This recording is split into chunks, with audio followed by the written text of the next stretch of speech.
Monde. Moi, je m'appelle Petrescu Louis, je suis interne de neurologie de quatrième semestre à Paris, membre de la NINF, la partie événementielle, et donc je anime ce premier webinaire organisé exclusivement par la NINF en collaboration avec notre partenaire SOS Oxygène sur les céphalées et en particulier les migraines et les algies vasculaires de la face.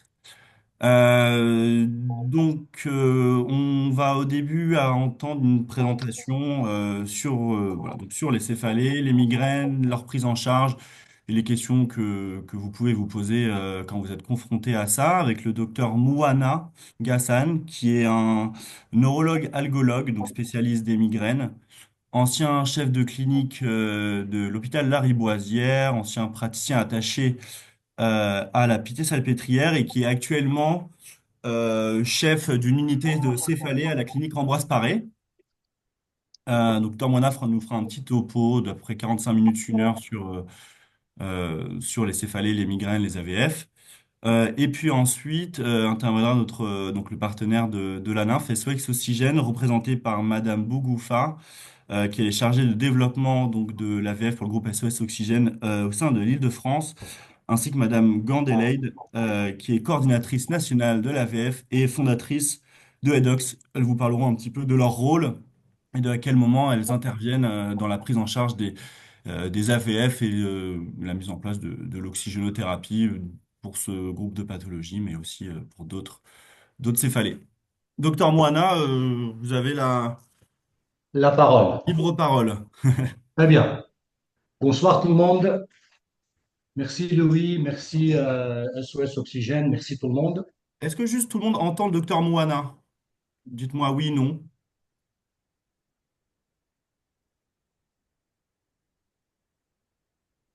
sur le chat. Vous m'entendez?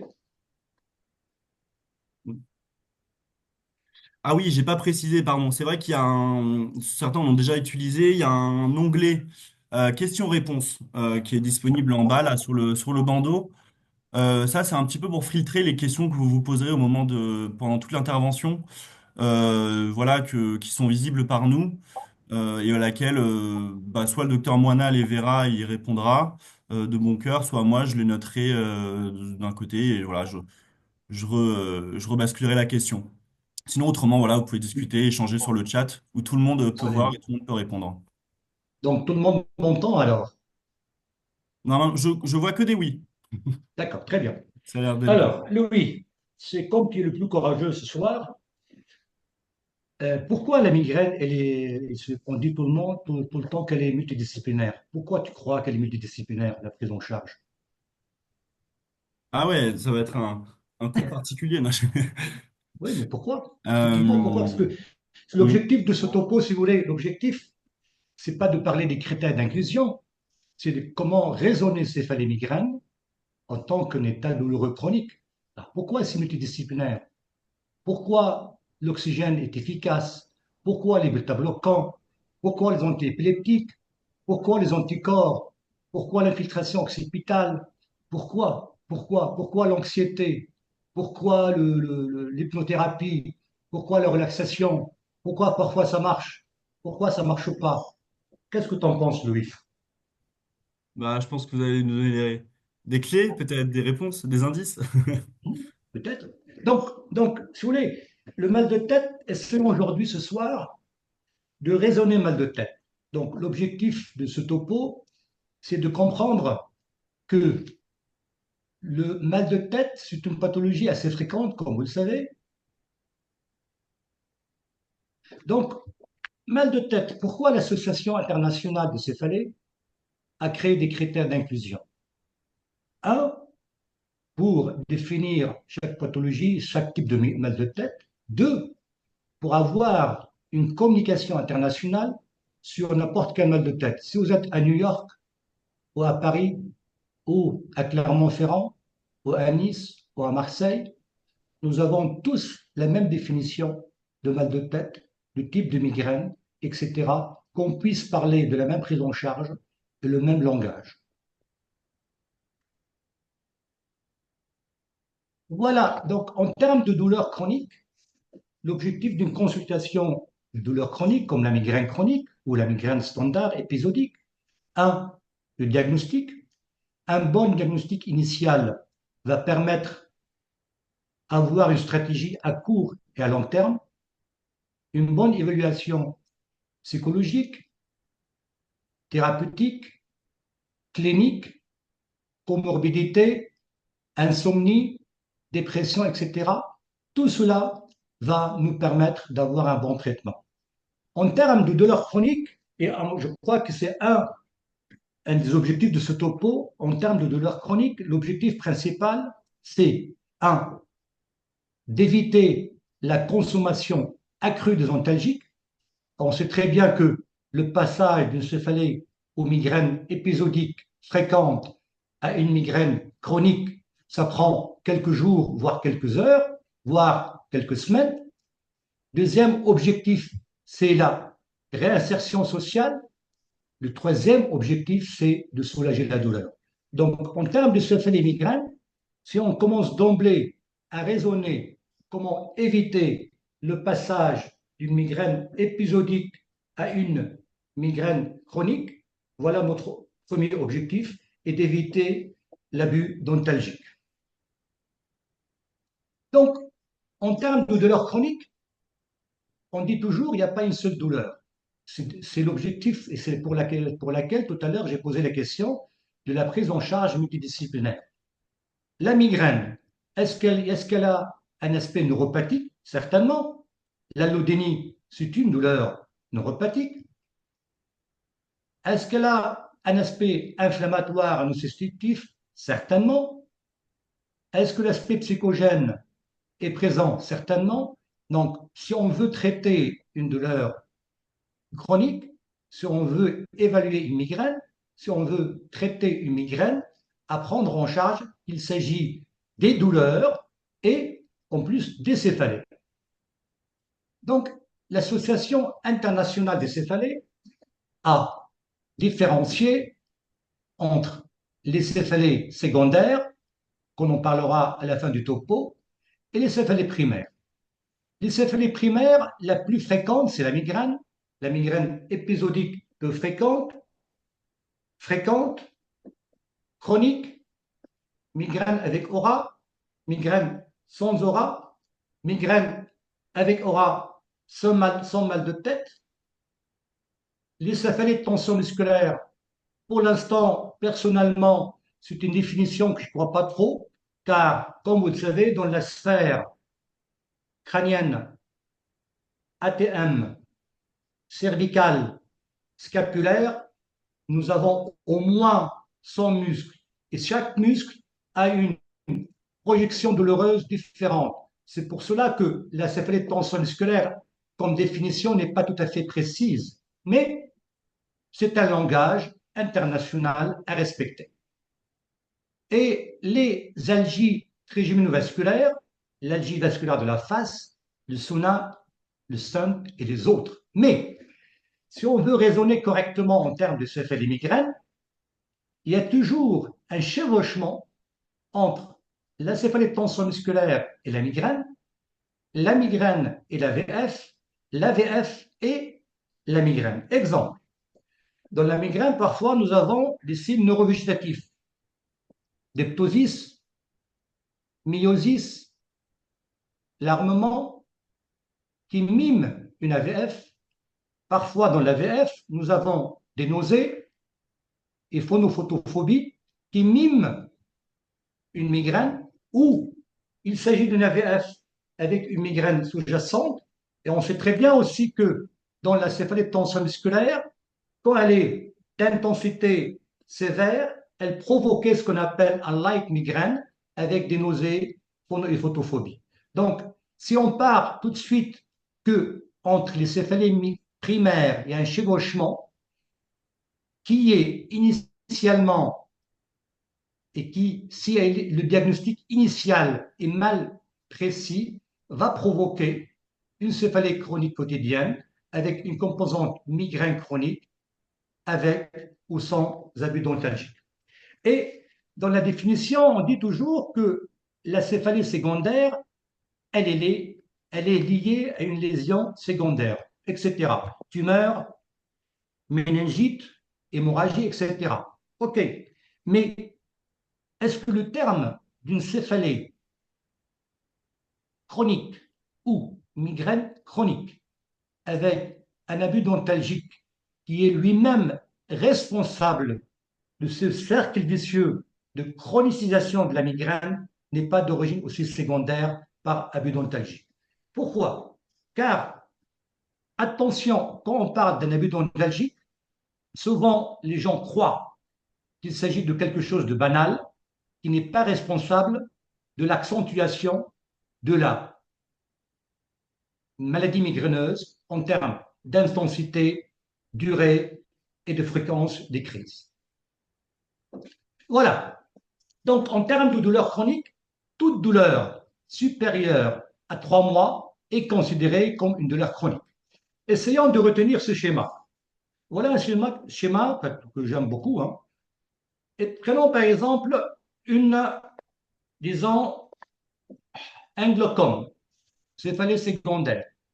Un glaucome, il va donner une douleur à ce niveau-là. Prenons un dysfonctionnement de l'articulation temporomandibulaire. Elle va provoquer une douleur projectoire antérieure, mandibulaire et cervicale basse ou à projection antérieure. Une céphalée cervicogénique, voilà, de la zone C1-C2 par une tension de sous-occipitaux, de l'angulaire dans son insertion C1-C2, va donner aussi une douleur basse ou à projection antérieure. Ce schéma-là, ça veut dire toute douleur secondaire ou céphalée secondaire pourra mimer une céphalée primaire et une céphalée primaire pourra mimer une céphalée secondaire. Et on verra tout à l'heure, et essayer de réfléchir à ça, comment faire pour évaluer une céphalée secondaire chez une personne ayant une céphalée chronique quotidienne permanente. À quel moment on doit faire attention à une céphalée secondaire? On en parlera plus tard.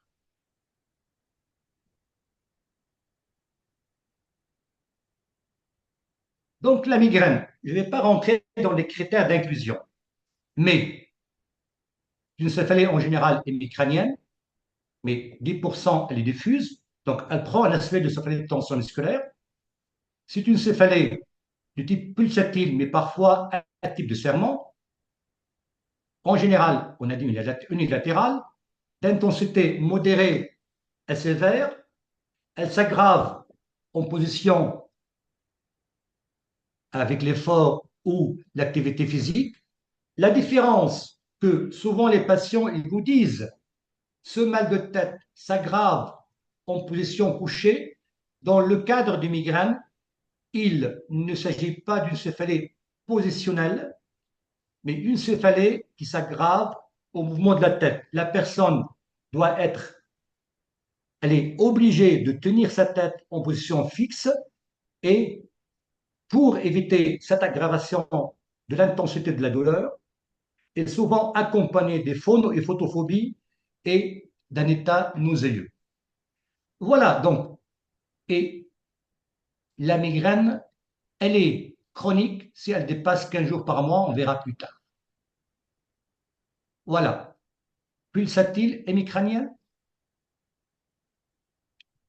gêne au bruit à la lumière et état nauséeux. À faire attention à la migraine de l'effort physique ou la céphalée sexuelle, la migraine hypnique nocturne, migraine hémiplégique et migraine catéméniale menstruelle qui est définie 5 jours avant le cycle, 5 jours pendant le cycle et 5 jours après le cycle. Une question que je pose tout de suite à Nini, une participante. Comment faire devant une céphalée nocturne qui apparaît en pleine nuit? Est-ce qu'on la considère comme une céphalée migraineuse ou une céphalée secondaire? La question, elle est à Nini, mais à tout le monde aussi. Louis, Bonjour. Bonjour. Je considère cette céphalie comme une céphalie secondaire. Et pourquoi? Souvent, une céphalie nocturne sans facteur déclenchant, sans critères, sans localisation typique de migraine. Comme ça, beaucoup plus, je vais aller vers une céphalie secondaire. Souvent, la D'accord, migraine, elle est matinale pendant la journée. d'accord, pourquoi pas? Oui. On va demander, pourquoi pas? On va demander à MC. C'est une céphalie migraineuse ou une céphalie secondaire éventuelle?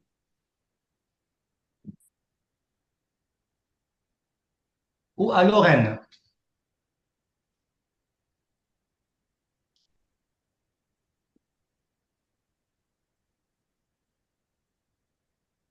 Vous m'entendez?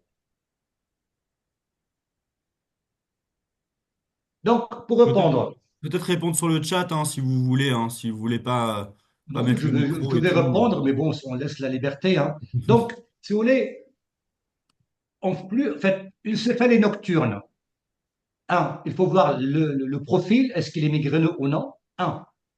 Donc, quand elle est nocturne, on ne connaît pas le début, le mode d'apparition. Donc, la question clé, est-ce que le mal de tête a débuté la veille de cette nuit, avant que la personne dorme? Sinon, toute céphalée nocturne, elle est considérée comme une céphalée secondaire car on ne connaît pas le mode d'installation. Toute céphalée nocturne, on ne connaît pas à quelle heure elle a débuté. Est-ce qu'elle est brutale, rapidement progressive, etc. Elle est effectivement considérée comme une céphalée secondaire. La migraine chronique, la migraine avec aura. Bon, 90% ou 99% des migraines avec aura sont visuelles. Voilà quelques images.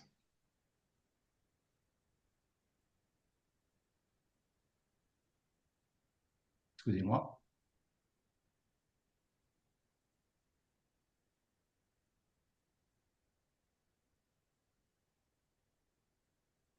Pourquoi ça marche pas? Donc, on verra. Donc, la migraine avec aura. Quelle est la différence entre une migraine avec aura, une épilepsie ou un AIT? Diagnostic différentiel, c'est le mode d'apparition. Un AIT, c'est brutal. Une épilepsie, elle est rapide, occipitale. Une migraine, elle est progressive. Donc, le mot-clé dans la migraine, c'est ce qu'on appelle le dynamisme, la dynamicité des signes céphaliques et d'accompagnement. Donc, voilà quelques images. Sensation des étoiles blanchâtres devant les yeux, toujours bilatérale, non unilatérale. Étoile scotum scintillant, scotum en croissant, amputation du champ visuel ou autre, la durée inférieure à 60 minutes, elle peut précéder le mal de tête, elle peut apparaître pendant le mal de tête et parfois après le mal de tête.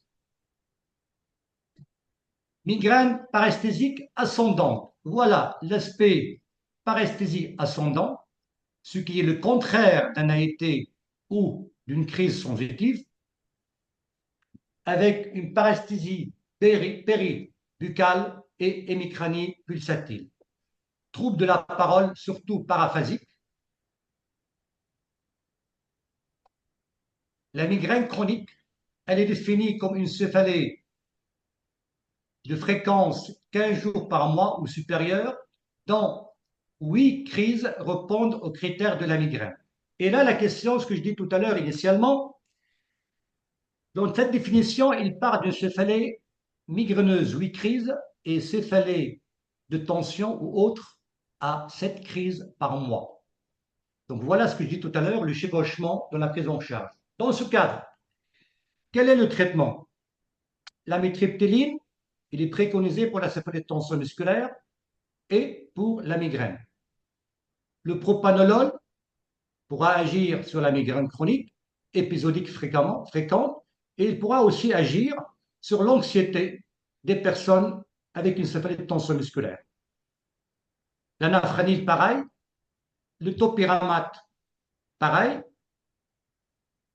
Les anti-CGRP, ils peuvent agir sur la composante migraineuse, mais non, c'est pas des tensions musculaires. Et les triptans, il agit sur la migraine, attaque, crise de migraine aiguë, mais non sur la céphalée de tension musculaire. La céphalée de tension musculaire, les critères, vous les connaissez. Céphalée à localisation variable, sans nausée, ni vomissement, par principe, pas de phonophotophobie, durée variable, à type de serment, d'étau, de pression, non aggravé par l'activité physique, sans signe d'accompagnement visuel ou d'aura. Mais on verra tout à l'heure, voilà ce que j'ai dit tout à l'heure.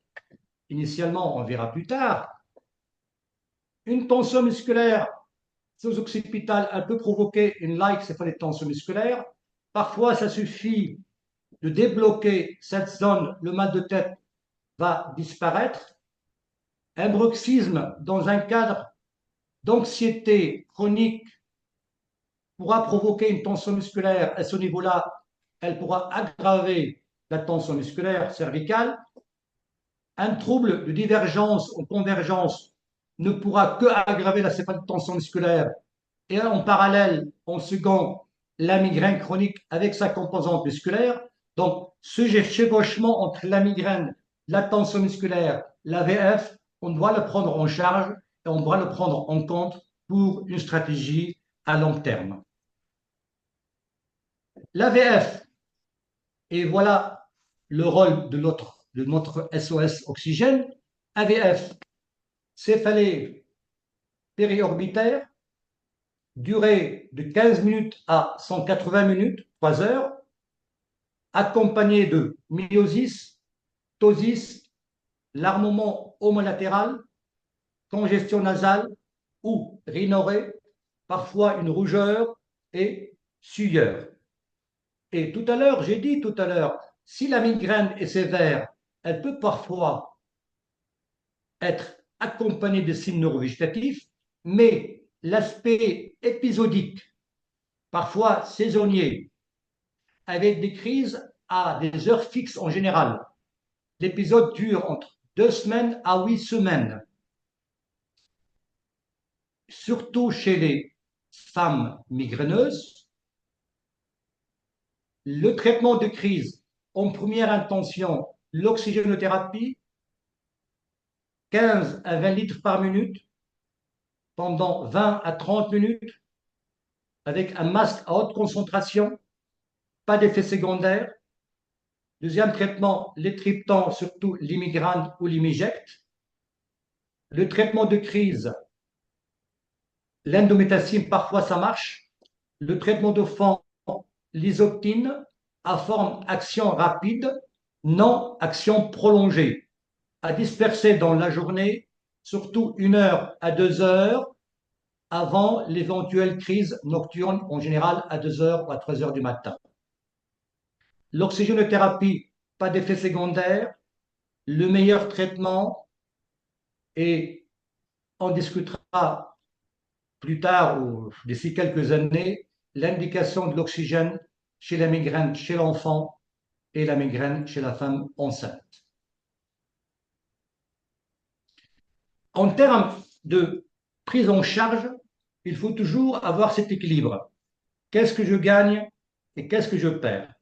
Si j'instaure l'épitomax pour un patient migraineux, certainement, je risque d'avoir un manque d'appétit, un amaigrissement, mais d'un côté, je ne peux pas le prévoir chez un patient anxieux ou un patient ayant un fond dépressif. Le propanolol, je ne peux pas le prescrire chez un patient asthmatique, chez une patiente qui présente une hypotension orthostatique ou une hypotension basse. Je ne peux pas l'associer avec la métriptyline laroxyle, car l'association pourra provoquer une hypotension orthostatique. Les dépakines, c'est du passé qui va provoquer un tremblement d'action, une chute des cheveux, une prise de poids. Le sibelium est retiré du marché. le nocertone qui pourra éventuellement provoquer un syndrome extrapyramidal. Qu'est-ce que je gagne et qu'est-ce que je perds? Est-ce que je peux parfois mettre un propanolol avec un épitomax? Est-ce que je peux associer un épitomax avec un laroxyde? Toutes ces questions, on doit avoir un équilibre.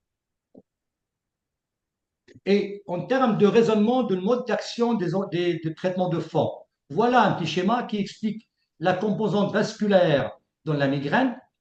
Voilà le mode ou le site d'action de l'oxygénothérapie, le rôle du système trigéminovasculaire, le passage sur la projection corticale, voilà le mode d'action de l'oxygène, voilà le mode d'action vasculaire du propanolol, voilà le mode d'action à ce niveau-là des anti-CGRP, Emgality, Emovic, Vyepti, et toujours voilà la perception ou la projection corticale, d'où l'intérêt d'une prise en charge multidisciplinaire sur l'anxiété, la dépression, le trouble de comportement. En termes de gestion de crise, et c'est pour ça, si on essaye aujourd'hui de sortir du schéma classique, voilà une crise de migraine par exemple, il y a toujours un programme quelques jours ou quelques heures avant l'apparition de la crise clinique, l'aura visuelle, paresthésique, aphasique, la crise céphalalgique et ce qu'on appelle le post-drome. Mais si je raisonne correctement devant ce tableau ou ce schéma de migraine, à quel moment je dois mettre un traitement anti-inflammatoire? OK. À quel moment je dois prescrire un triptan? Et quel traitement choisir pour le patient? Est-ce que je dois traiter la migraine en phase de prodrome? Toutes ces questions qui se posent. Alors, pourquoi ce raisonnement de céphalée est important? Pourquoi essayons tous ensemble ce jour, aujourd'hui, de sortir de ce schéma classique? Car si on reprend le prodrome, qui pourra me dire que à l'apparition de la phase d'aura, il n'y a plus de prodrome? Qui pourra me dire que en phase de prodrome, il n'y a pas d'aura précoce? Qui pourra me dire que pendant la phase céphalalgique, pas d'état post-drome ou pas d'aura ou pas de prodrome? Et qui pourra me dire que l'état migraineux ou la crise de migraine finit que après l'attaque? Donc, à quel moment je dois instaurer un traitement? Exemple, si je mets un triptan, et ils disent que le triptan, c'est un vasoconstricteur. Très bien. En France, on préconise de ne pas mettre le triptan en- dans la phase d'aura. En Italie, ils préconisent le triptan au début de la phase d'aura, car ils considèrent que la durée, la durée de l'apparition de l'efficacité du triptan, elle sera là qu'à partir de 40 minutes. Et pendant ces 40 minutes, l'aura elle-même sera plus présente. Donc voilà l'équilibre entre l'anti-inflammatoire, les triptans, l'acipon, l'oxygénothérapie en cas de migraine hors AMM, l'oxygénothérapie pour la femme enceinte et pourquoi pas l'oxygénothérapie pour la migraine de l'enfant qui présente 5% des céphalées chez l'enfant. Je laisse quelques questions, Louis, hein.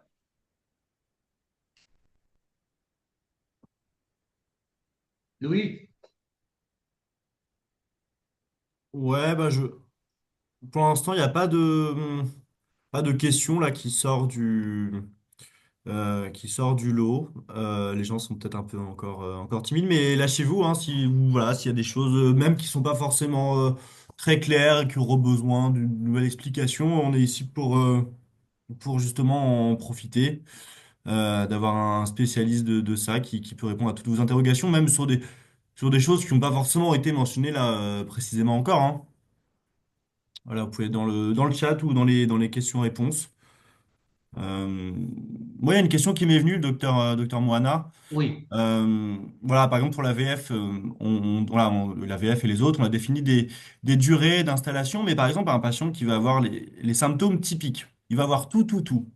Mais par contre, ça va pas durer 15 minutes, ça va durer 5 minutes, 10 minutes. Mhm.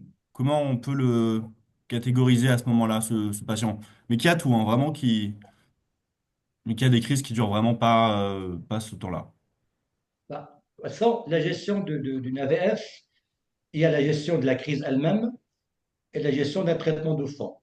Alors, si la crise d'AVF, elle dure que quelques minutes, à mon sens, je ne vois pas l'intérêt d'un traitement de crise car elle dure quelques minutes.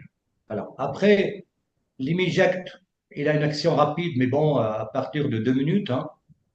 L'imigrane, il lui faut 25 minutes. Et pourquoi l'oxygénothérapie toujours? Car parfois, l'oxygénothérapie, même si la crise habituelle, elle dure quelques minutes, elle pourra éventuellement baisser la continuité de la crise si elle est là. Car, comme tu le sais, il y a quelques patients qui te disent, j'ai une crise forte et j'ai une deuxième crise dans- en 2 heures. Est-ce que c'est la même crise ou c'est une deuxième crise qui apparaît? Donc, dans ce cadre-là, l'exogénothérapie, malgré la courte durée de la crise, est utile. Après, le traitement de fond, ça dépend de la fréquence des crises. Une crise par semaine, une crise par mois, par jour, 5 crises par jour, etc., etc. C'est évalué. Alors, voilà le traitement de fond. En général, qu'est-ce qu'on a comme traitement de fond? Il y a les médicaments, on a parlé du bénéfice-risque, qu'est-ce que je gagne, qu'est-ce que je perds. Il y a le Botox, 195 unités internationales, le protocole migraine, les anticorps anti-CGRP en subcutané et le VFT en perfusion, une perfusion d'une demi-heure par 3 mois. Le propanolol, 40 à 240 mg, le nocertone, 60 à 120 mg, l'amitriptyline, 10 à 50 mg par jour, l'isébélium n'existe plus, et l'indométacine et le valproate de sodium.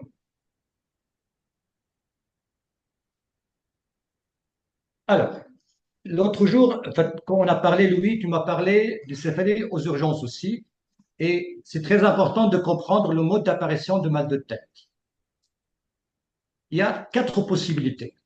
Chez un patient qui a un mal de tête chronique, céphalée chronique quotidienne ou migraine chronique, à quel moment ce patient ou chez ce patient, on doit suspecter une céphalée secondaire?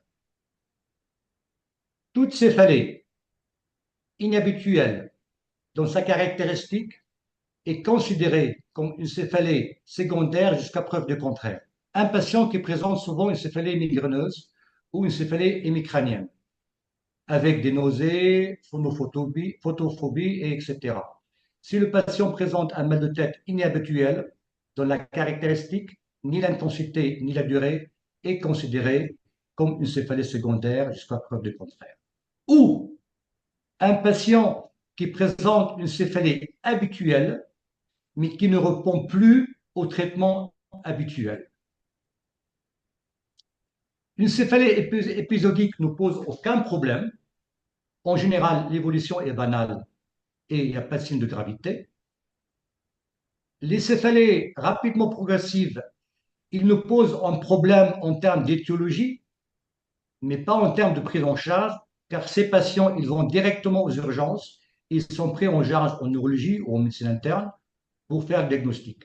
Mais le pire, et voilà le piège diagnostique, quand il s'agit d'une céphalée en coup de tonnerre, thunderclap headache, céphalée brutale, définie comme une céphalée d'intensité sévère sur quelques secondes, voire 2 3 minutes, avec signe d'accompagnement ou sans signe d'accompagnement spontané provoqué par l'effort physique ou à répétition.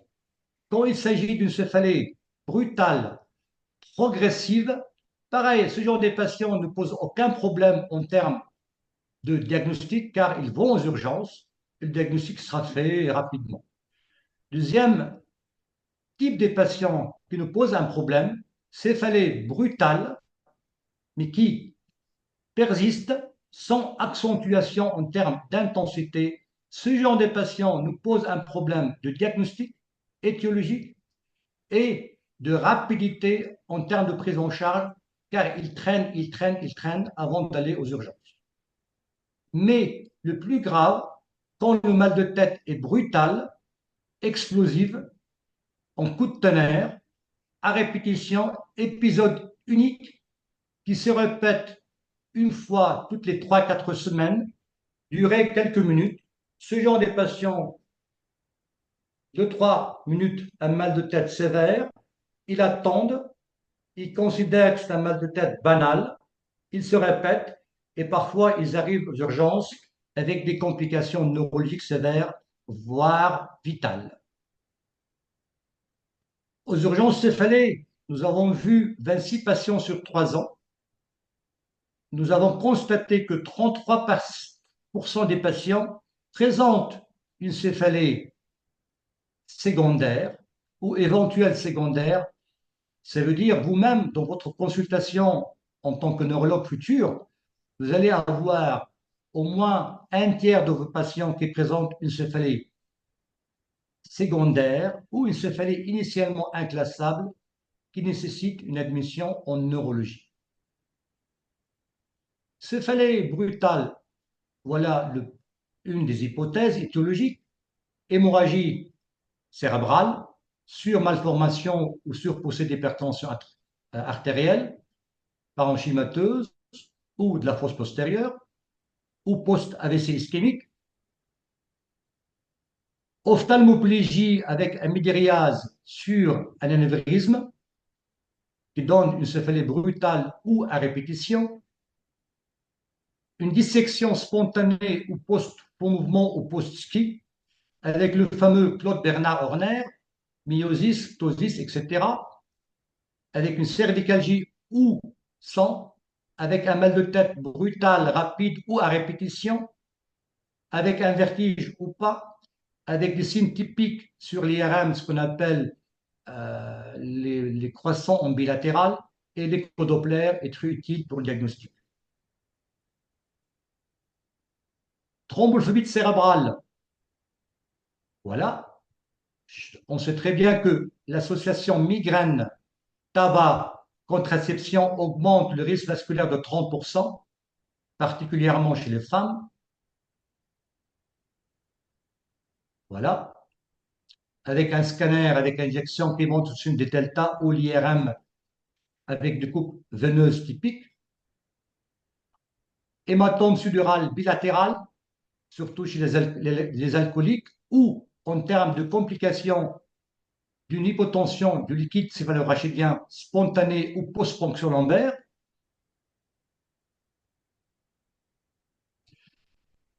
La maladie d'Orton chez toute personne âgée de plus de 65%, sachant que l'AVS, elle peut être normale.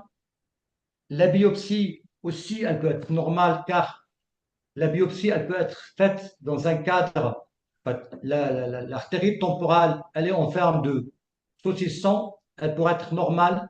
Le signe pathognomonique d'une ortone, c'est la sensibilité à la cortisone, à la corticothérapie. Une céphalée qui persiste après 72 heures de cortisone nécessite une réévaluation du diagnostic initial. Les sinusites typiques, on les connaît. Or, il faut toujours faire attention à la sinusite profonde sphénoïdale avec le signe pathognomonique d'un œdème de la paupière homolatérale. Les méningites, j'en parle pas. Et voilà la sinusite sphénoïdale. Les céphalées à l'atout liées à une tumeur de troisième ventricule ou apoplexie pituitaire.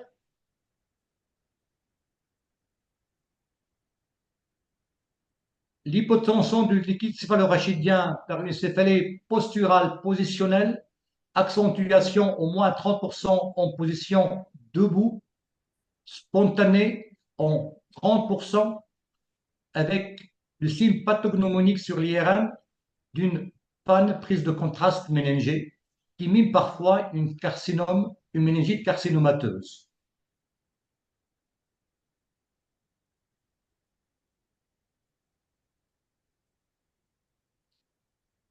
L'hémorragie méningée avec la ponction lombaire positive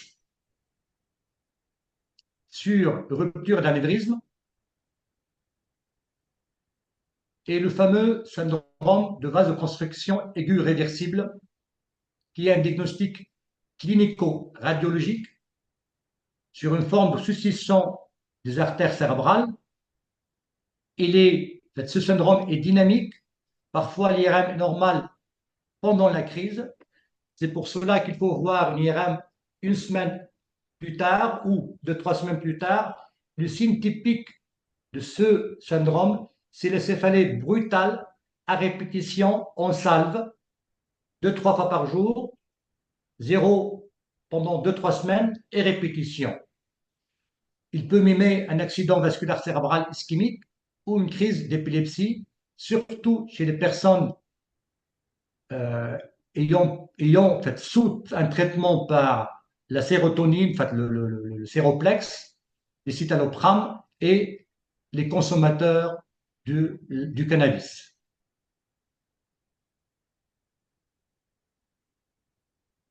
Et voilà.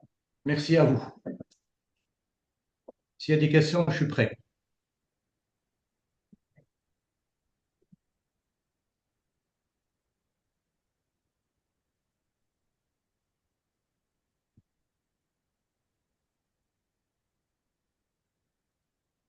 J'ai dit aux gens de se lâcher s'ils en avaient. Euh, Est-ce qu'on peut un petit peu revenir, parce que vous nous aviez dit que voilà, vous, par rapport un petit peu aux thérapeutiques, aux interactions, voilà, vous êtes quand même confronté assez régulièrement dans votre pratique à voilà, des médicaments qu'on ne peut pas mettre les uns entre les autres, qui potentiellement ont certains En termes de effets. traitement de fond, Ouais, traitement de fond. très bien, Est-ce que comme ça, vous avez des exemples, des bien sûr, choses, bien sûr. enfin, je pense que vous en avez, Alors, mais le à pro, mentionner les traitements, surtout que nous, en tant que jeunes, jeunes internes, neurologues, les traitements vraiment de première ligne, ceux qu'on utilise en premier, quoi. alors, propranolol, contre-indication, certainement bradycardie, trouble du rythme cardiaque, asthme. Dosage 40 à 160 mg en moyenne. Il a une action sur l'anxiété et parfois il aggrave la dépression. L'Epitomax, le topiramate, dans la migraine, il est préconisé à un dosage de 100 mg par jour. Comme effet secondaire, les picotements liés à l'hypocalémie, parfois transitoires, il augmente le risque d'anxiété, nervosité, dépression. Il peut avoir comme effet secondaire un trouble de la concentration. L'instauration est toujours progressive. Il est prescrit en psychiatrie comme un thymorégulateur, l'équivalent de l'amygdale ou du tegretol ou du dépakote. Pour évaluer un traitement de fond antimigraineux, il faut attendre 3 mois. Un traitement de fond antimigraineux, il est considéré comme un traitement efficace s'il baisse la fréquence des crises à 50% ou la durée ou l'intensité de la douleur ou la sensibilité aux antalgiques. Le Nocertone, il est préconisé entre 60 à 120, voire 3 fois par jour. L'effet secondaire, diarrhée initiale, sensation de vertige, à long terme, un syndrome extrapyramidal. Laroxyl, amitriptyline, l'anafranil, le tofranil, la différence entre les trois, l'aroxyl, il a un effet sédatif, l'anafranil, il a un effet neutre, et le tofranil, il a un effet stimulateur. Le dosage correct, 10 mg à 100 50 voire 100 mg par jour, ça dépend des patients. Contre-indication, l'hypertrophie prostatique, trouble de la conduction cardiaque, comme effet secondaire, sécheresse buccale, hypotension orthostatique et parfois l'association avec les antidépresseurs, il peut provoquer un syndrome sérotoninergique. Voilà. Le Botox, l'injection se fait toujours sur le trajet des nerfs occipitaux, supraorbitaire, en frontal, en temporal, pas d'effet secondaire immédiat ni à long terme. L'efficacité du Botox est évaluée à partir de la troisième semaine post-injection, 31 sites d'injection. Les Emgality ou les Movic, les anti-monoclonaux en sous-cutané, effet secondaire, parfois une constipation minime transitoire, pas d'effet secondaire, effet rapide à partir de la première semaine post-injection. On maintient le traitement pendant 6 mois, on l'arrête et voir l'évolution. Le VIEPTI, pareil, anti-CGRP, une injection de 30 minutes par 3 mois. Voilà le traitement en global.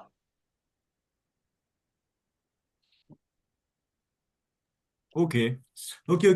Je rappelle hein, à tout le monde que de toute façon, là, le Zoom, le webinaire est enregistré et sera disponible et rediffusé sur les plateformes de la NYNF et en particulier YouTube.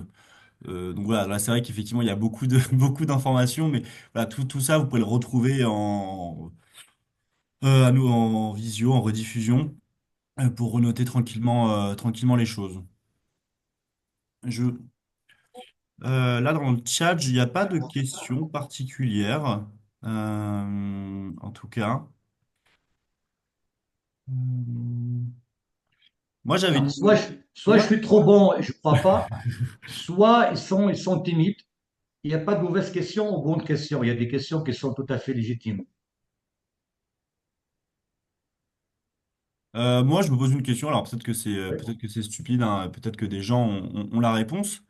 Mais voilà, on dit qu'un petit peu dans les céphalées primaires, en particulier la migraine, voilà, faut pas forcément faire d'imagerie, pas forcément faire d'IRM, sauf voilà, sauf si ça devient chronique, sauf si ça change. C'est quoi un petit peu les vrais, enfin les vrais, quelles sont les recommandations surtout par rapport à ça? De à quel moment on va se dire, ok, là, bon, là, faut quand même faire une IRM à mon patient, ma patiente. Mais en général, une migraine, enfin, pour parler d'une maladie migraineuse, il faut au moins 5 crics qui répondent aux Mhm. critères de migraine. En général, moi, devant un mal de tête avec un aura, même la première fois, je fais une IRM cérébrale. Une céphalée, comme on a dit, inhabituelle dans sa caractéristique, elle nécessite une IRM ou un scanner. Un état nauséeux aigu qui perdure nécessite une longue-IRM veineuse, etc. Donc, moi, je dis pas de faire un scanner cérébral en général, et l'IRM, vraiment, si je suspecte quelque chose d'inhabituel. Mais il ne faut pas hésiter de faire un scanner au moins. Ok, Hmm. ok. Ah, il y a une question qui vient de tomber. Allez-y. Donc, je vous la lis. Euh, donc, en cas de suspicion d'AVF avec le tableau typique, ptosis, myosis et ophtalmie, est-ce qu'on fera à ce moment-là systématiquement un angioscanner pour, voilà, dans l'idée de rechercher une dissection carotidienne? Ben, alors, déjà, l'AVF, c'est un mal de tête intense qui se répète et épisodique. Après, dans le cadre d'une section, nous n'avons pas de larmement, pas de rhinorrhée, pas de congestion nasale. Donc, dans le cadre d'AVF typique, pas besoin d'angioscanner. Or, si vous avez un Claude Bernard Horner, même atypique, même suspect, n'hésitez pas de faire une imagerie angioscanner DTSAO ou angioscanner cérébral. Ok. Il y a d'autres questions, je crois aussi. Oui, effectivement, il y en a une autre que j'avais pas vue. Alors oui, bah oui, bonne question. Effectivement, bah, toujours sur les traitements, c'est souvent nous ce qui nous interroge, ce qui nous intéresse là, quand on est interne. À quel moment en fait on essaye le Botox? Au bout de combien d'échecs de traitement de fond? Est-ce que ça peut Alors, même s'associer avec des traitements de fond? monsieur, Voilà. de toute façon, pour le Botox soit remboursé, il faut que le mal de tête soit résistant au moins à deux traitements de fond. Après, la question d'efficacité du traitement de fond dépend de... Parce qu'il y a plein de patients qui vous disent, j'ai essayé par exemple le propanolol, hein, mais sans efficacité. Après, il faut voir le dosage qui était pris, pourquoi le patient a arrêté son traitement, est-ce qu'il y avait des effets secondaires ou non, et la durée de traitement. Donc, tout mal de tête ou une migraine chronique, le Botox est préconisé pour la migraine chronique. Toute migraine chronique qui n'a pas répondu au moins à deux ou trois traitements de fond corrects, à ce moment-là, l'indication du Botox est bien précise, ou bien là, bien présente. Après, l'association d'un traitement de fond antimigraineux, propanolol, topiramate, euh, Nocertone, Laroxyl, pourquoi pas avec le Botox? Il n'y a aucune interaction médicamenteuse. Un. Deux, le Botox, parfois, attention, il pourra aggraver le mal de tête. Pourquoi? Si vous faites le Botox chez un patient ayant une migraine chronique, vous faites le Botox là, là, là, le splenius, les trapèzes. D'accord. Et si le patient, par hasard, il présente, il a un bruxisme assez sévère, si vous ne faites pas un équilibre de toute la chaîne musculaire, parfois le traitement du Botox, il pourra décontracter certains muscles et va certainement compenser d'autres muscles. Et parfois, c'est pour cela, parfois l'échec du Botox par compensation musculaire d'autres chaînes musculaires. Donc, voilà, voilà. Ok. D'autres, D'autres questions là qui sont apparues entre-temps. c'est-à-dire, Il y en a deux qui sont apparus. Est-ce que bah, c'est une question qui interroge un petit peu justement sur je pense la notion de définition de algie vasculaire ça passe. paroxystique chronique. À quel moment le traitement de fond en particulier par le verapamil, la question porte sur le verapamil, peut être introduit? Est-ce que c'est dès la première crise?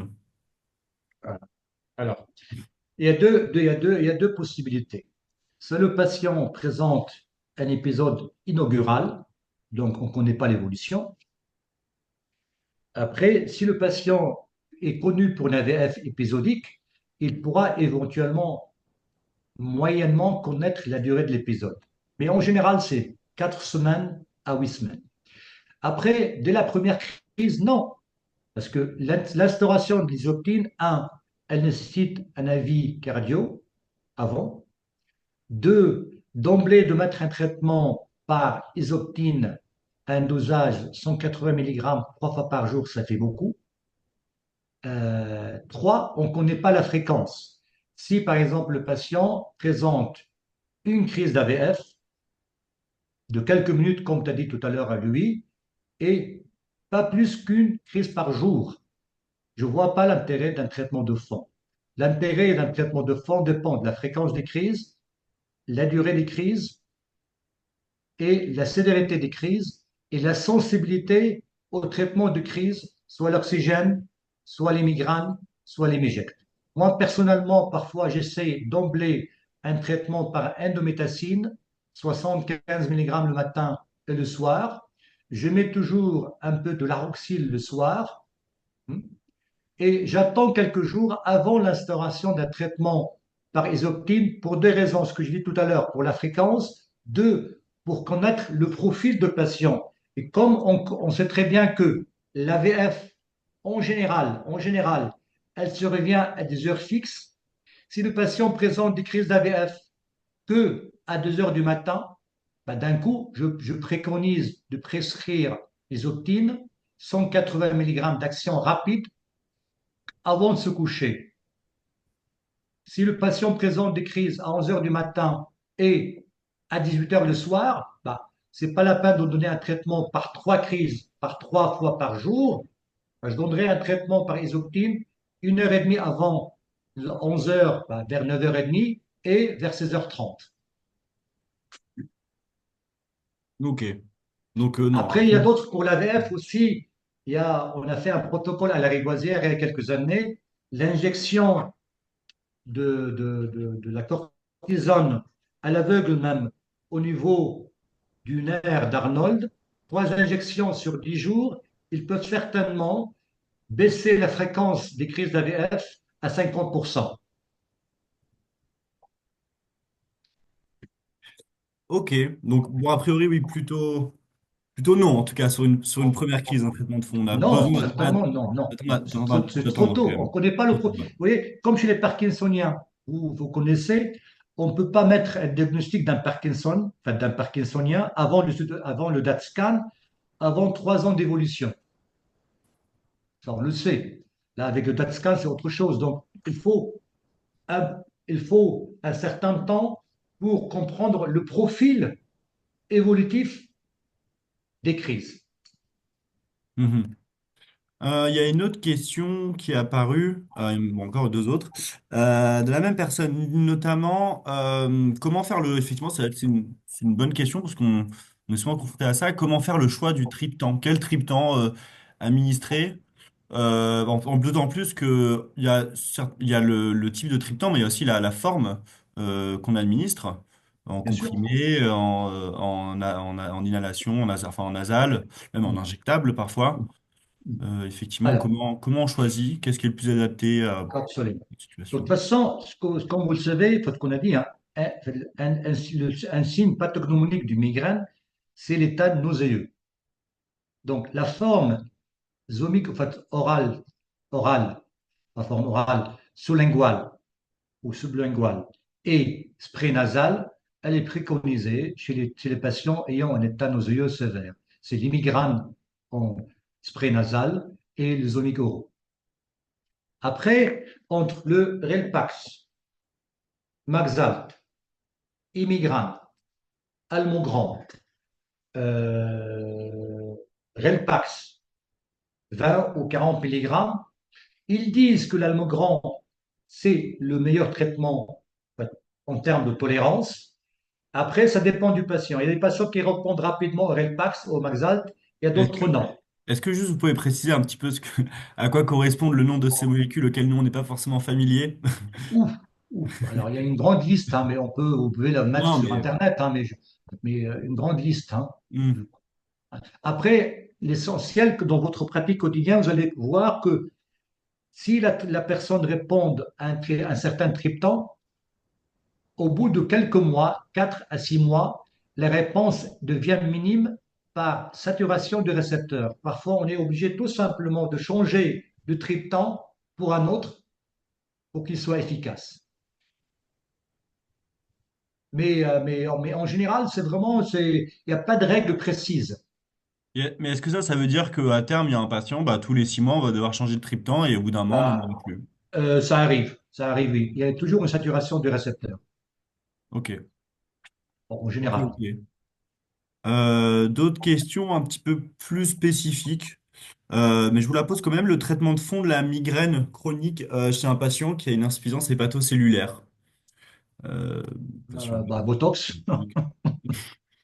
C'est là, on est un peu bloqué dans ce Botox. genre de situation, j'imagine. Non, mais Botox. Ok, Si vous voulez, il y a le Botox, ouais. il y a les nouvelles molécules, les imijectes, enfin, pas les imijectes, les anti-CGRP. Et parfois, moi, ce que je fais, hein, franchement, pour les migraines chroniques, parfois, je mets de l'oxygène 3 fois par jour et ça pourra aider. Mais cela, pour l'instant, n'est pas pris en charge par l'assurance maladie. Ok, Donc, tout ce qui est insuffisance hépatique ou contre-indication ou précaution d'un traitement précoce, ben, nous avons le Botox, le traitement en sous-cutané, les perfusions, éventuellement l'oxygène 3 fois par jour. ok. Moi, j'ai une petite question par rapport aux anticorps, les anti-CGRP, qui sont un petit peu la grande nouveauté en termes de thérapeutique, la migraine. Est-ce que vous pouvez rapidement un petit peu dire à quel moment ça intervient, Bah, si vous voulez, comment ça intervient? l'indication, c'est comme le Botox après l'échec de 2 à 3 traitements de fond, per os, médicamenteux, en fait, standard. Hein. Après, l'efficacité, moi j'en ai une grande série sur l'Emgality. L'efficacité est très bonne à partir de la première semaine. Ah, le deuxième, en fait, comment dire, il y a un effet cumulatif sur quelques mois, pas d'effet secondaire. Là, il y a des personnes, il y a de non-répondeurs d'une façon initiale au anti-GRP. Euh, voilà, voilà. Pour le perfusion, là, on va démarrer les perfusions, on va se parer d'ici quelques semaines, je vous tiens au courant prochainement. Mais ça reste un traitement à préconiser, à prescrire après 2 ou 3 échecs d'un traitement préventif standard. Et c'est le même principe que de Botox, hein. Le Botox, son action est aussi sur la protéine CGRP. Donc c'est le même principe, mais différemment. Ok, ok, ok. Bon, écoutez, on est à 1 heure de votre topo. Je pense qu'on a fait. On a parlé beaucoup de choses. De toute façon, c'est un sujet enfin, tellement vaste. L'idée, c'était effectivement de parcourir de manière interactive et vivante les migraines, et en particulier les AVF, sur lesquels on va un petit peu continuer et axer notamment grâce à notre partenaire de la NARF, SOS Oxygène, qui sont donc un organisme qui est chargé d'accompagner les patients et de mettre en place l'oxygène pour les patients donc avec le diagnostic d'AVF, surtout donc à la maison. Et c'est quelque chose qui peut être assez intéressant pour nous à l'hôpital, où effectivement, bon, bah, les patients, c'est bien, ils sont soignés chez nous, ils sont soulagés, mais après, qu'est-ce qu'on fait une fois qu'ils sont à la maison? Comment on les gère? Comment on les accompagne? Et c'est un petit peu le rôle de SOS Oxygène, bah, dont vous nous parlez dorénavant. Donc Madame Bougoufa, puis ensuite Madame Gandelaide, un petit peu de leur rôle. Voilà. Lubna, Julie, vous avez la parole normalement, si vous. Alors, bonsoir à tous. Donc, je vais juste partager le document.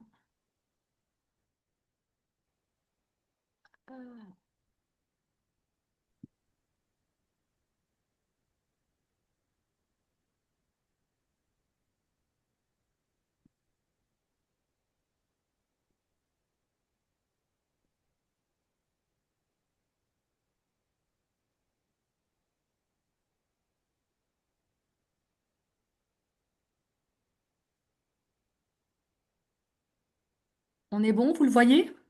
Pas du tout. Non. Vous le voyez du coup? Nope. Non. Non. Ok. Euh, à côté de ça, docteur Moana, vous avez il y a certaines questions là qui n'ont pas été. Juste, Oui, on devait un petit peu avancer sur la suite du topo, allez-y. qui n'ont pas été répondues. Vous pouvez y répondre complètement à l'écrit sur la partie questions-réponses. C'était quoi? Il y en a pas beaucoup, en Ouais. fait, Alors, en juste, pratique. Mais voilà, ouais. si jamais, pendant que Alors, vous demandez. entre-temps, si tu veux, Louis, il y a Mhm. à ne pas oublier que en termes d'algologie, il y a l'algologie standard et l'algologie interventionnelle. Actuellement, on pourra faire de blocs de blocs du nerf occipital. Il y a ce qu'on appelle la radiofréquence pour la douleur migraineuse et névralgique, etc. Donc, il y a le traitement interventionnel aussi à prendre en compte. Hein. Ok. D'accord? Il y avait une question sur l'hypotension du LCR tout à l'heure aussi, qu'on n'a pas pu, j'ai pas pu Ouais. reprendre. Hein. Donc, l'hypotension de l'LCR, c'est une céphalée positionnelle euh, qui s'aggrave en position debout, hein, à 30%, spontanée ou post-ponction lombaire, qui nécessite une IRM avec injection tout simplement, avec aussi une IRM médulaire à la recherche du fuite du liquide céphalorachidien. Donc, à la Rivoisière, nous avons un protocole une centaine de patients, je crois, mais le sympathognomonique, c'est la céphalée posturale. L'angioscanner, scanner, dans ce cadre, il n'a pas trop d'intérêt, mais avec gadolinium, oui. Ok. Alors, quoi d'autre? Le traitement de fond vers appel en première Ouais. crise, on passe sur de typique. Donc, je crois que j'ai répondu à toutes les questions, hein. Oui, bah. Ah, ça a l'air d'être bon. C'est génial. C'est bon? Ouais, Ouais. bon, là on voit. Ouais, alors je vais juste la reprendre du début parce que là, on n'est pas sur le début. Tac, tac. J'ai pas la main dessus. Je pense que Gassam, il faudrait juste retirer la présentation puisqu'elle est. J'ai retiré, hein. C'est bon, Ouais. c'est fait. Vous la voyez? Oui, on Oui, voit. on Ouais, voit. super. On voit, on voit. Ouais, super. Désolée pour les aléas du direct. Voilà, donc bonsoir à tous et à toutes. Loubna Bougoufa, responsable de développement AVF en Île-de-France. Je souhaitais vous rappeler très brièvement les fondamentaux de l'AVF dans un premier temps. Et ensuite, je passerai la main à Julie Gandeline, qui est donc la fondatrice d'EDOX, outil seul et unique outil de suivi et d'accompagnement et d'éducation thérapeutique. Alors, concernant le tableau clinique, Lumna, juste, je t'interromps, on n'a toujours pas on a perdu le partage de hop, l'écran. ok, alors, tac, tic, c'est bizarre. Ça fonctionnait très bien tout à l'heure. Bah, il y a un moment, on a vu, hein, on a vu ton C'est bon écran là, et tu normalement. Hop là, partageais tac. tout. On est bon? Oui. Ouais, là, pour le coup, ça a l'air d'être bon. On voit Là. un partage avec le PowerPoint. Ouais, et ouais, je l'ai disparu chez moi. Hop là.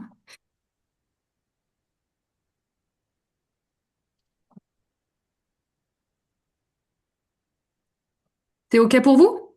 Ouais, c'est OK. Ouais, voilà. Donc la symptomatologie de l'algie vasculaire faciale. Donc comme symptôme, on va avoir une injection conjonctivale et ou larmoiement unilatéral. Ensuite, une congestion nasale et ou rhinorrhée unilatérale. Puis un œdème de la paupière unilatérale et une sudation du front et de la face unilatérale. Concernant la physiopathologie, donc le point de départ de la maladie, c'est le cerveau qui va provoquer la vasodilatation excessive de tous les vaisseaux sanguins de la face. Ces derniers vont venir comprimer, compresser le nerf trijumeau, qui est à l'origine de la douleur principale. Alors, quel est le mécanisme d'action de l'oxygénothérapie hyperbare chez un patient présentant une algie vasculaire faciale? Alors, l'oxygène va agir sur tout le système vasculaire. C'est un puissant vasoconstricteur, également un anti-inflammatoire naturel. Avec l'oxygène, il n'y a pas d'accoutumance, pas d'effet indésirable et pas de contre-indication. D'ailleurs, on peut même le donner à la femme enceinte et à toute la population pédiatrique. Quels sont les bénéfices de l'oxygénothérapie hyperbare chez un patient présentant une algie vasculaire faciale? Donc, grâce à l'oxygénothérapie hyperbare, le patient va être soulagé rapidement. Les crises vont être de plus en plus faibles, donc de faible intensité. Les crises vont être moins nombreuses et plus espacées. On observe également une diminution de la consommation de médicaments. Et ce qu'il y a d'extraordinaire, c'est que dans certains cas, le patient va pouvoir stopper, arrêter complètement son traitement médicamenteux. Concernant la mise en place de l'oxygénothérapie chez le patient, on va pouvoir mettre à sa disposition deux bouteilles d'oxygène, une bouteille d'1 mètre et une bouteille d'1 demi-mètre, deux masques nasobuccaux, haute concentration et deux tubulaires de 3 à 4 mètres. Concernant le traitement de crise, donc il y a deux forfaits qui rentrent en ligne de compte, à savoir l'OAVF 428, donc là c'est la prestation hebdomadaire, 16 euros par semaine, et l'OAVF 429, forfait de livraison, 115 euros par livraison. Pour information, le patient qui bénéficie d'une couverture de santé, d'une mutuelle, n'avance aucun frais. Tout est pris en charge directement. Si bien sûr, c'est prescrit dans les règles de l'art sur une ordonnance spécifique avec toutes les mentions obligatoires. Alors, comment prescrire officiellement l'oxygénothérapie hyperbare chez un patient présentant une AVF? Je vous ai mis un exemple de l'ordonnance type. Donc, en haut à gauche, il faudrait donc le tampon, la date du jour, bien sûr, l'état civil du patient, sa date de naissance, le débit, 12 à 15 litres par minute, et la durée, 1 mois, 3 mois, 6 mois. Une petite griffe et mon numéro de téléphone.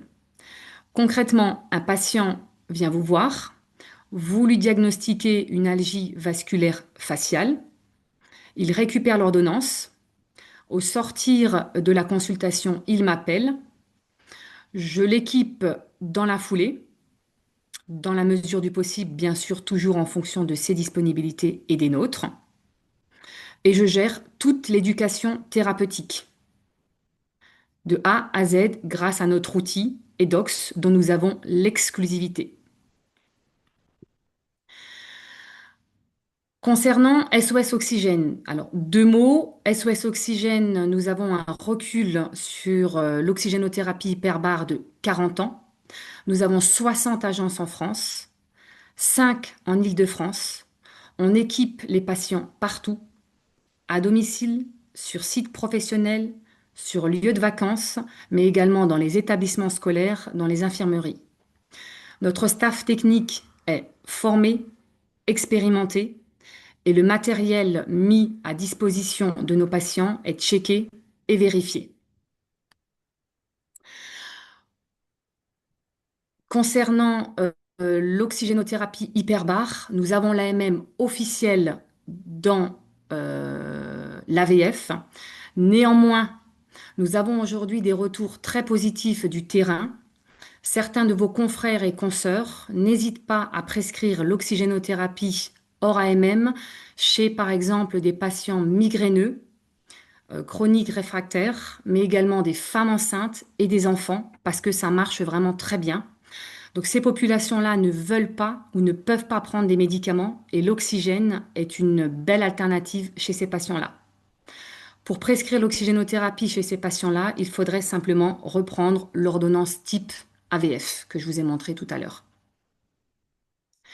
Je vous remercie pour votre écoute et je passe la main à Madame Gandelay pour une présentation d'EDOX, notre outil d'éducation et d'accompagnement thérapeutique. Merci Loubna, bonsoir à tous. Je vais essayer de faire quelque chose d'assez concis parce que je voudrais que tout le monde puisse avoir la fin de sa soirée.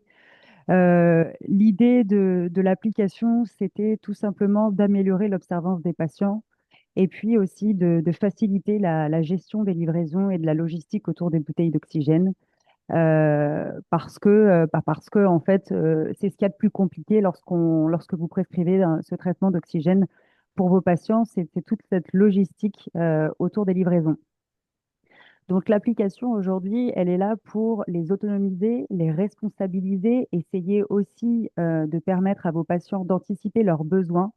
Et il y a aussi une messagerie instantanée directement liée à nos équipes dédiées à cette pathologie, ou en tout cas au traitement d'oxygène, pour pouvoir avoir une communication fluide avec nous, parce que les enjeux sont importants, parce que la majorité des patients sont des gens actifs qui travaillent.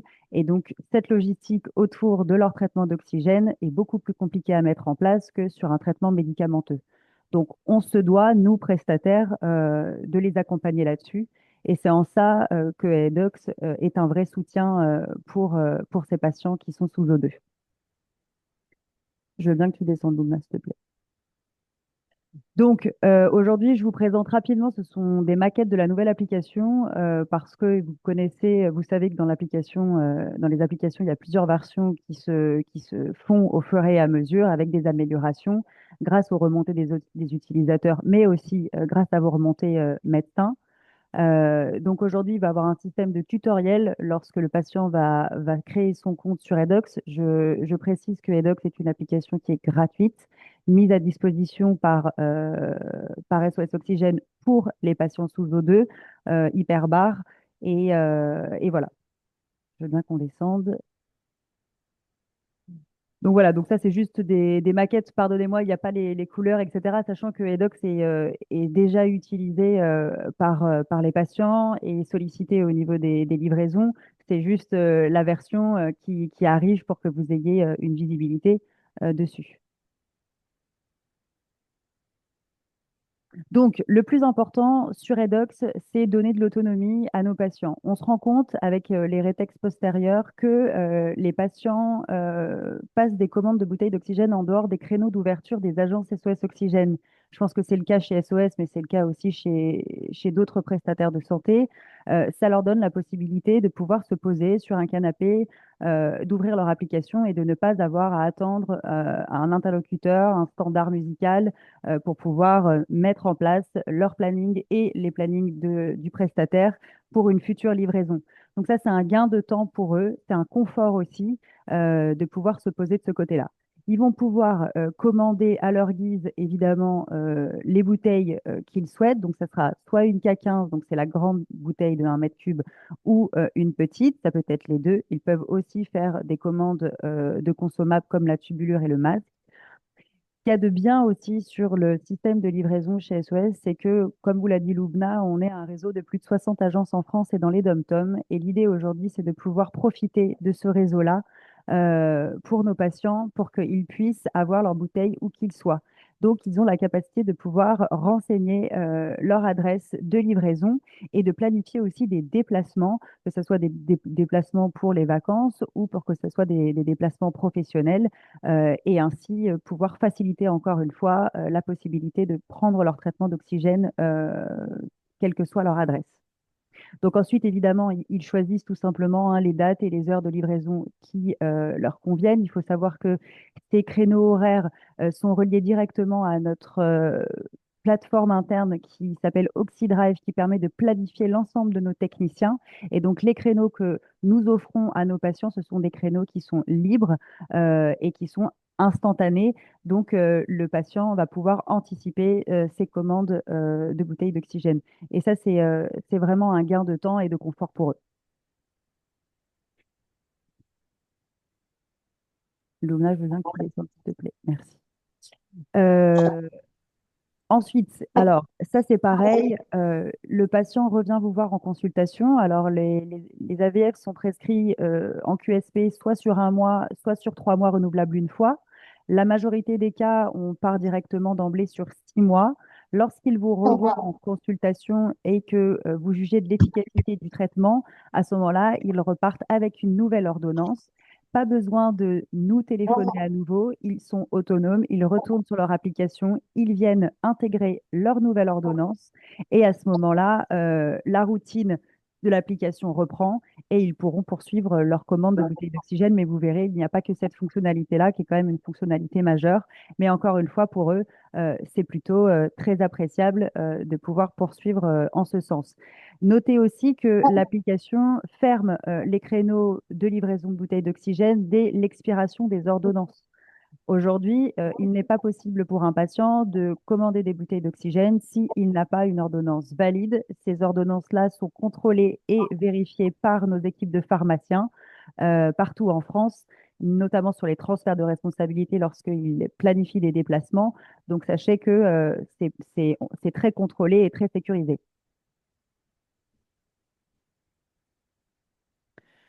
Aujourd'hui, Edox, ça va être très prochainement un outil qui va être utilisé pour une future étude clinique autour du démarrage de la flambée des crises versus les lumens. Donc, ça risque d'être une étude clinique multicentrique qui aura lieu probablement sur Paris, sur Toulouse et sur Marseille, menée par le docteur Lucas. Et donc, on demande à nos patients, dans le but de récupérer des datas de santé, quel type de patients ils sont et on se rend compte effectivement qu'on a quand même de plus en plus aujourd'hui de patients type autre, parce que, et dans le autre, on a de la fibromyalgie, on a de la migraine chronique réfractaire, on a des céphalées de tension. Voilà, on a vraiment des pathologies diverses qui sont inscrites. Et donc, ça va permettre de pouvoir à terme avancer sur des études cliniques et j'espère évidemment pour avoir un AMM dans l'oxygène et dans la migraine parce que c'est dommage que ces patients-là ne puissent pas toujours bénéficier de l'oxygénothérapie parce qu'elle n'est pas remboursée si le médecin ne fait pas une ordonnance AVF. Alors, c'est pas parce que il n'y a pas d'efficacité. Pour ça, il faudrait qu'on fasse une étude clinique, mais comme on n'en a pas, on n'a pas d'AMM.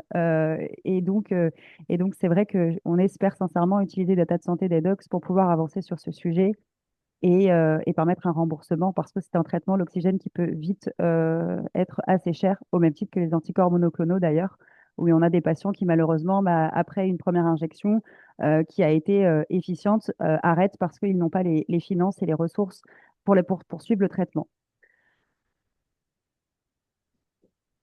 Je veux bien que tu descendes, merci beaucoup. Donc, ça nous amène à ces fameux data de santé. Donc, ces data de santé, aujourd'hui, si on fait un parallèle avec l'apnée du sommeil, les machines, elles télécommuniquent via une carte micro SD et qui permettent d'élaborer des rapports d'observance pour ceux qui prescrivent ce traitement, les pneumos, les cardios. Et donc, tout simplement, pouvoir donner des informations de santé si effectivement il y a une efficacité depuis qu'ils ont commencé le traitement, le traitement. Dans l'oxygène, il n'y a aucune communication, télécommunication avec rien, puisque les bouteilles d'oxygène ne communiquent pas du tout. Donc, d'où l'importance aujourd'hui chez SOS Oxygène d'avoir des collaborateurs qui sont dédiés à cette pathologie. On les fait monter en compétences pour qu'ils puissent amener une vraie éducation thérapeutique en collaboration avec vous, médecins, parce que c'est très important lors des visites qu'on puisse échanger sur cette éducation thérapeutique. Parce qu'un patient qui est armé, qui est éduqué, c'est un patient qui va être rigoureux sur les renseignements de ses datas de santé que vous allez pouvoir utiliser derrière, notamment pour juger de l'efficacité du traitement d'oxygène. Voilà, donc ça, c'est vraiment leur rapport à eux. Et derrière, ça va nous amener sur justement un rapport qu'ils vont être capables de vous donner, mais nous aussi, on est capable de pouvoir vous transmettre ce rapport à tout moment. Donc, le rapport de suivi du traitement d'oxygénothérapie, vous l'aurez compris, il se base uniquement sur l'assiduité des patients, d'où l'éducation thérapeutique très importante et le suivi et la communication aussi, la fluidité de la communication avec ces patients-là, qui en ont grandement besoin d'ailleurs, hein, parce que c'est la pathologie de l'algie vasculaire de la face, mais les autres, hein, la migraine chronique réfractaire, impactent énormément la qualité de vie des patients. On les a et on les suit quotidiennement et sincèrement, ils ont une altération de leur vie quotidienne qui est quand même difficile à vivre. Et donc, ce rapport d'oxygène sur ces données trimestrielles, vous allez pouvoir comparer les nombres de jours de douleur, modérés ou sévères, par mois, mis en corrélation évidemment avec la consommation d'oxygène et les médicaments de la crise. Parce que dans l'algie vasculaire de la face, lorsque la pathologie est identifiée dès la première consultation, on met de l'oxygène en première intention, mais néanmoins, on se rend compte aussi que, eh bien, il y a des médecins qui proposent de l'oxygénothérapie dans la migraine chronique réfractaire lorsqu'ils sont en bout de course et qu'ils ne savent plus quoi proposer pour soulager leurs patients. Et c'est à ce moment-là où ce qui est intéressant de voir, c'est est-ce que depuis que le patient a commencé un traitement d'oxygénothérapie, est-ce qu'on a une diminution des médicaments de la crise, type Profémigre, Almogrand, les triptans et également les Dimiject pour la VF, etc. Donc ça, c'est des données qui sont importantes que les patients vont renseigner. Bien évidemment, la variabilité aussi de l'intensité de la douleur. Et puis, ça, c'est secondaire, mais vous allez pouvoir voir les médicaments qu'il aura consommés, qu'il aura pris, puisqu'il y a une liste de médicaments qui a été faite par le docteur Lucas lui-même pour que vous puissiez identifier ce que le patient prend, parce que aussi, il y a de l'automédication parfois chez ce type de patient. Donc, le modèle de rapport qui suit, il est non exhaustif parce qu'il est en cours de réhabilitation par le docteur Lucas notamment. Mais l'idée, c'était que vous puissiez identifier rapidement s'il y a une efficacité dans le traitement d'oxygène depuis que vous l'avez prescrit. Voilà. Donc, euh, c'est important. Les patients, vous ne les revoyez pas tous les jours. Et je crois que c'est très important que, on puisse assurer la continuité des soins à domicile, mais pas que, aussi les remontées d'informations pour que vous, lorsque vous les revoyez en consultation, vous ayez la capacité de pouvoir identifier si ça a fonctionné partiellement, totalement ou pas du tout. Et derrière, est-ce qu'on part sur un renouvellement d'ordonnance ou pas? Ou est-ce qu'on modifie quelque chose sur le traitement? Voilà, donc ça c'est pareil, hein, on est aussi sur des informations, rien voilà. D'autres informations aussi, hein, vous avez accès à ce que le patient a commandé, quel jour, ce qu'il a demandé, les médicaments qu'il a pris, voilà, pour pouvoir à nouveau échanger et dialoguer avec lui sur la pathologie et le traitement. Donc, ce que j'aimerais que vous reteniez, c'est que l'objectif de HEDOC, c'est vraiment de permettre aux patients de se concentrer sur leur santé sans stress. L'oxygénothérapie, la logistique autour des bouteilles d'oxygène, ça peut engendrer du stress. Est-ce que je vais avoir assez d'oxygène pour passer mon week-end? Oh mon Dieu, je pars dans ma maison de campagne. Est-ce que je peux en avoir aussi là-bas parce que ça m'a fait du bien? Voilà. Et donc, tout ça, il faut qu'on soit en capacité de pouvoir y répondre et il faut qu'on leur enlève ce stress lié à l'approvisionnement de leur oxygène, tout simplement. Et c'est vraiment ce que j'ai envie que vous reteniez, c'est qu'aujourd'hui, et ce qui n'était pas le cas il y a encore quelques temps, on a des gens dédiés à ça chez SOS Oxygène, à cette pathologie, pour pouvoir les prendre en charge, les accompagner, être votre relais et leur proposer cet outil qui va leur permettre d'être autonomes et de gagner en confort au quotidien autour notamment des livraisons de leurs bouteilles d'oxygène. Voilà, je vous remercie beaucoup. J'espère que c'était pas trop long. Et puis, si vous avez des questions, n'hésitez pas maintenant ou plus tard. On reste à votre écoute, bien évidemment. Super. Bah, merci beaucoup, hein. C'est vrai que voilà, tous ces outils qui se développent prennent une place de plus en plus importante pour le patient, et pour nous, les neurologues de venir et déjà présents pour les accompagner au mieux. Donc, merci à vous pour ce topo. Merci à Docteur encore une fois aussi pour son topo. Je tenais aussi également à remercier Monsieur Roby Bertrand qui a permis de rendre ce webinaire possible en coordonnant un petit peu toute la préparation. Et puis bah voilà, on a fini globalement. Merci à tous d'avoir les derniers là, les derniers survivants qui sont restés qui sont restés jusqu'à la fin. Juste, Louis, on a une question. Ouais, Ils disent si pas d'AMM dans la migraine, il faut écrire AVF sur l'ordonnance chez un patient migraineux. Si on veut lui prescrire de l'O2, je peux répondre. ouais, bien sûr. Bah, malheureusement, oui. Si on souhaite que son patient soit pris en charge à 60% par la sécurité sociale et le reste par sa mutuelle. Voilà, absolument. Ouais, il faut faire un petit peu sortir des sentiers battus, quoi. Euh, Bien. ok. Vous allez voir juste un petit commentaire. Dans le futur, tous les patients vont vous poser la question des effets secondaires du traitement de fond ou de crise. Par le surpoids, le vertige, etc. Le seul traitement actuellement, ou la seule thérapeutique sans effet secondaire, c'est l'oxygénothérapie.